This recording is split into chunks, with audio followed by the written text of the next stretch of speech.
110% మళ్ళీ చెప్తున్నా, మీరు ఏ రకంగా వచ్చినా ఏ విచారణకు రమ్మన్నా నేను వస్తాను. ఎల్లుండి 9వ తారీఖు నాడు కూడా లాయర్లతో మరి రేపు హైకోర్టు రిలీఫ్ ఇస్తే, నాకు అవకాశం ఇస్తే, హైకోర్టు మా వాదనను మన్నిస్తే, లాయర్లను అనుమతిస్తే లాయర్లతో పోతా అటెండ్ అవుతాను. ఈడీ కూడా పిలిచింది 16వ తారీఖు నాడు, తప్పకుండా వారి దగ్గర కూడా పోతాను. వారు కూడా ఏమడిగినా సమాధానం చెప్పడానికి నేను రెడీగా ఉన్నాను. నాకు దాపరికము లేదు, నాకు దాయాల్సింది కూడా ఏం లేదు. నిజాయితీకి ధైర్యం ఎక్కువ.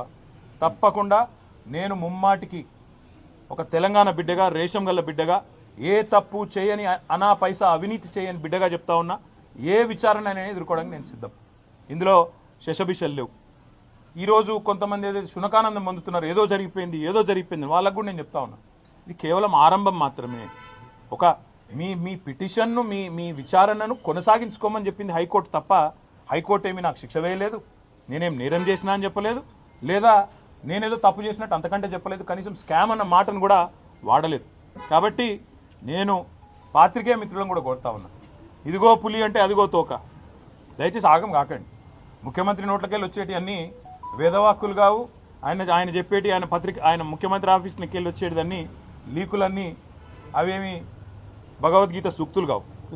చాలా చాలా లీకులు ఇస్తూ ఉన్నారు. ధైర్యంగా డైరెక్ట్గా చెప్పే ధైర్యం లేదు. నేను ఇంకొక మాట అడుగుతున్నా, మాకు ప్రత్యామ్నాయం ఏముందండి?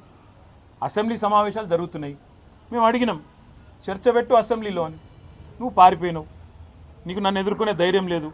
ఈ కేసు విషయం 4 కోట్ల ప్రజల ముందు చర్చ పెడదాం రాయనాయన అంటే రాలేదు. ఇప్పుడు కూడా అడుగుతున్నారు రేవంత్ రెడ్డి, నువ్వు మగాడివైతే నీ జూబ్లీ హిల్స్ ప్యాలెస్లో చర్చ పెట్టు, లైవ్ టీవీలు ఇట్లనే పెట్టు, నేను వస్తా.